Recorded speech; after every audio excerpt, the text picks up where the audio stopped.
the obsession with American Idol during those years was crazy. And I think that when the second you think someone doesn't need my vote, I'm going to vote for somebody else. That was shocking. Was there ever one contestant or one time that divided you guys the most?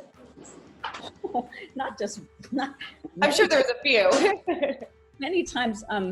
One in particular that everyone will remember is I threatened to quit the show because I believed so much in David Cook. Yeah. And Simon and Randy weren't big believers. And I said, this is crazy. I think this guy can win. This was before the Green Mile part. It was right after Hollywood Week. And I said, your guys are wrong. You're wrong. And I'm so steadfast on this. He can win the show. And that is the truth. So we shut down production for hours and hours until they finally gave in. It was like the producers let me fight it out with Simon and Randy. And because Randy initially was going for David Cook, and then he changed his mind because Simon got to him. But then it all worked out fine. That was a real obvious, like, wow, this happened. So right. And he went on and won. So yeah, I mean, what's the one contestant, or where do you think America got it wrong?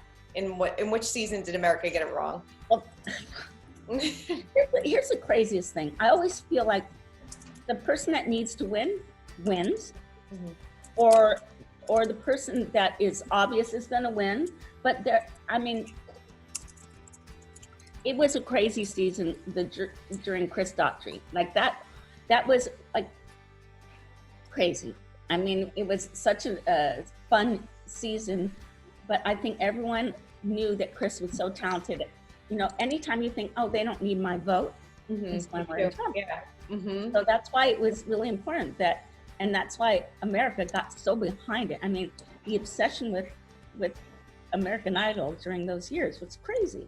And I think that when the second you think someone doesn't need my vote, I'm going to vote for somebody else. That was shocking. That was shocking for everyone.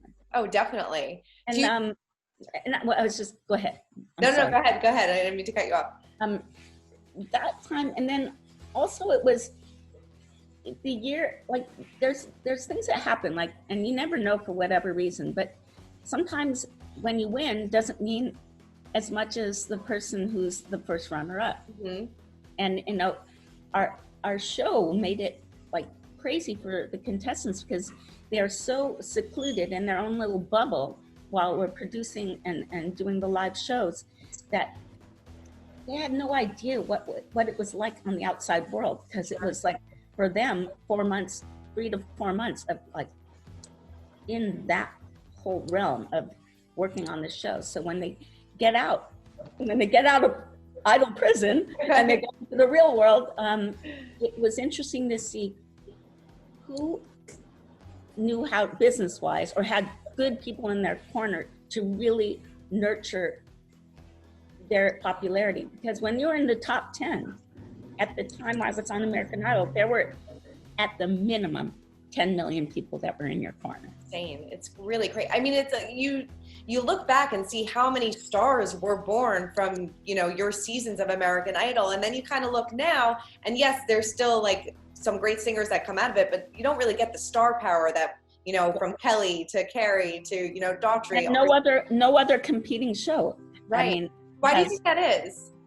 I think large in part was we were the first, and also because with Simon, with the three of us and Ryan, it was something that was like appointment television. Like how Friends were appointment television. We were appointment television, changed the whole trajectory of TV and everyone's lives, and including mine. So I think that, and I think that a big asset was we had Clive Davis, and was so really enthralled with the show, and he nurtured and mentored the contestants after they won, giving them record deals and so on and so forth. And that was what was exciting, because our show at that time produced bona fide superstars. Oh, definitely. Do you still watch? I do. I mean, I do. I'm a fan of these shows. I always will be, and very grateful because being an artist. It's, to me, it was always beautiful learning the backstories of these contestants. Yeah. And how they came, how we discovered them. It was incredible. I stay in touch with a lot of the contestants.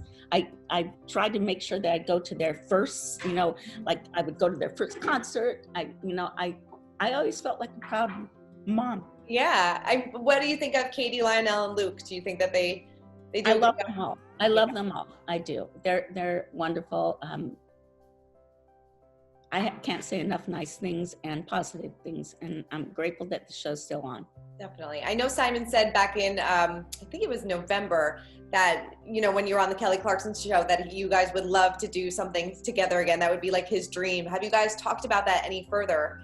We do, but he's an incredibly busy man. Yeah. But Randy, Simon, and I stay in contact, and he still wants to do something. We were initially talking about a couple different projects, and then everything happened.